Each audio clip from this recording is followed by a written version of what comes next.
What's good, YouTube? Is your boy Quinn Wade, Quinny W20 Basketball Analysis, coming to you with another video. This is going to be a hot topic on my guy Kevin Love. Went from being a top 5, top 10 player to being a role player, a stretch four, something that he don't want to call himself, but it's all cool to me. Just like I did with the Rajon Rondo, just like I did with the Kevin Durant. We're just going to discuss and debate the ins and outs of Kevin Love leaving Cleveland for LA, for New York, the team up with Rondo and Carmelo. We're going to talk about all the possibilities in this video. But I think Kevin Love really going to stay. I just feel like it just got to be, just like I did with the Rondo, I just feel like Kevin Love just got to find his niche with the coach. I feel the reason why the coach is using Kevin Love the way he is because Kevin Love is a versatile player.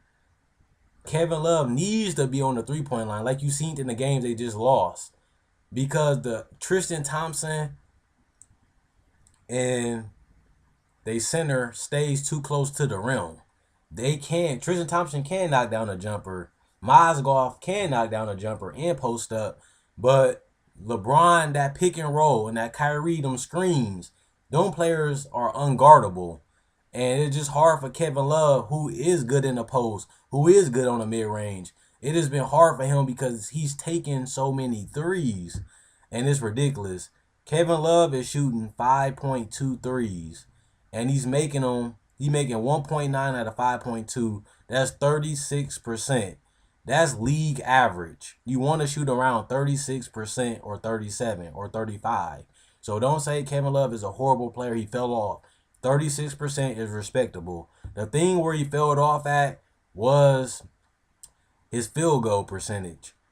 When he was the man in Minnesota, he was shooting elite level for a volume shooter, which is 45.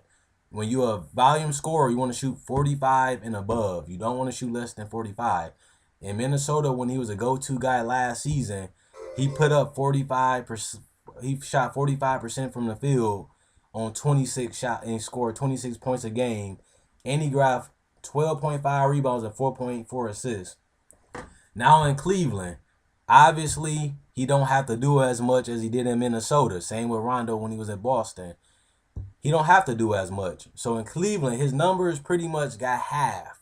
Not completely half, but 17 points, 10 rebounds, 2.3 assists, and he's getting less turnover because he got the ball less in his hands. He's still shooting 80% from the free throw line, and he's only shooting 43% from the field, which is below the volume, but he's only taking 13 shots a game compared to 18 shots a game. So when you think about it, Kevin Love still is a top 20 player if you really think about it. He should still be in your top 20 to top 25 for putting up 17 and 10 as a role player. Kevin Love has to adjust like he been doing. I feel like some games he went for 20 and 10. Some games he got hot from the three-point line. He just got to stay confident and stay ready for when he get the ball in the post or at the three-point line, that he can knock it down, that he can be a part of this team. He remind me a lot of Chris Bosh, like they always compare it, because I remember when the Boston Celtics was up in a series against the Miami Heat. We was up 3-2. And I just remember they just had so much trouble outscoring us, had so much trouble guarding us. Then Chris Bosh came out. He opened up the paint for LeBron and Dwayne Wade to stay in the lane. When they kicked it out to Chris Bosh, he was knocking down a three-point shot. He even knocked down a dagger three against us in that Game 7 and in the Game 6. He knocked down a dagger three. It's just like Kevin Love going to have to do that in the playoffs. And that's why I think Kevin Love has to think that he's going to stay in Cleveland. I read an article in the beginning of the season where Kevin Love says he don't plan on becoming a free agent this year, and he's going to play it out next year.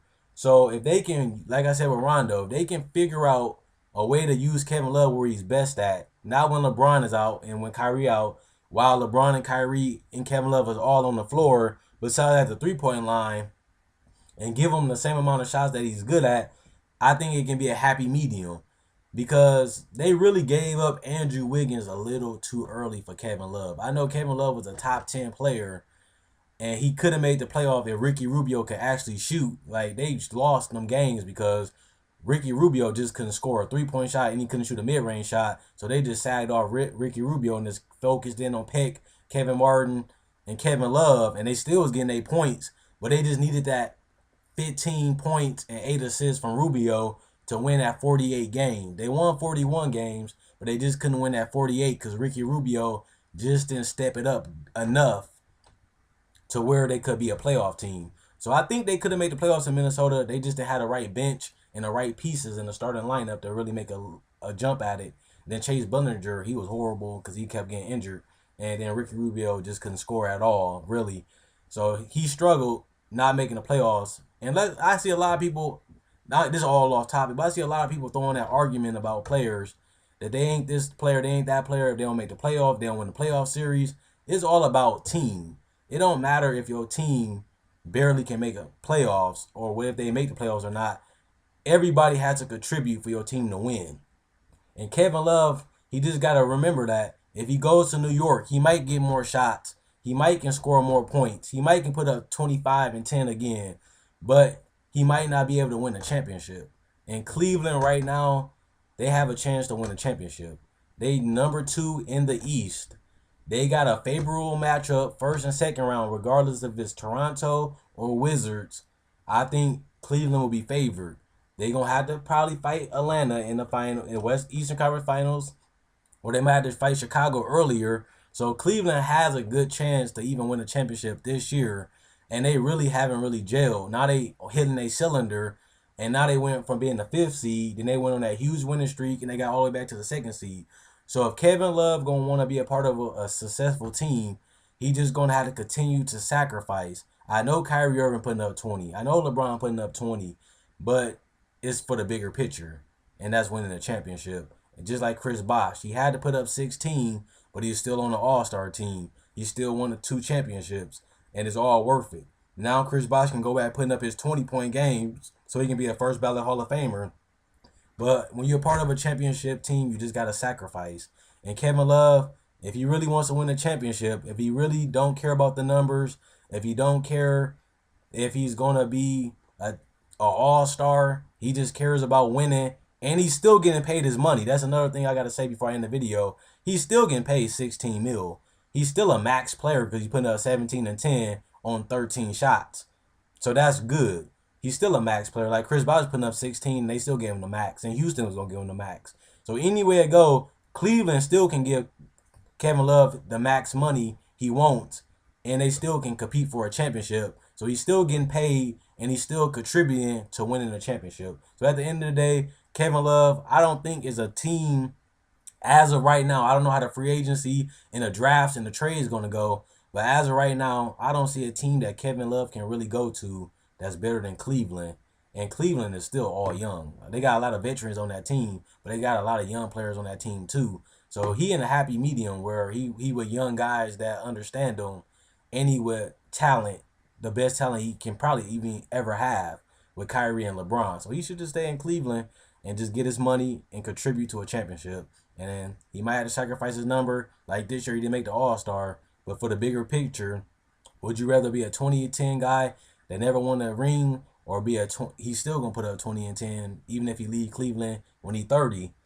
He's still got a chance to put up All-Star numbers in the future, like Chris Bosh. He had All-Star this year and he putting up 20, but he had to sacrifice for 4 years in Miami. So he's still going to be a first ballot Hall of Famer probably. You just got to think about the bigger picture sometimes, Kevin Love, and I think he will when it comes to being a free agent next year, or if he say fuck it and become one this year. I think he'll stay though. That's just my opinion. Let me know what you guys think. Comment, like, subscribe, and share. Leave video suggestions about what you think I should make next or what you want to watch next. And thanks for watching the video. Thanks for the view. And I hope you guys enjoy the rest of your day.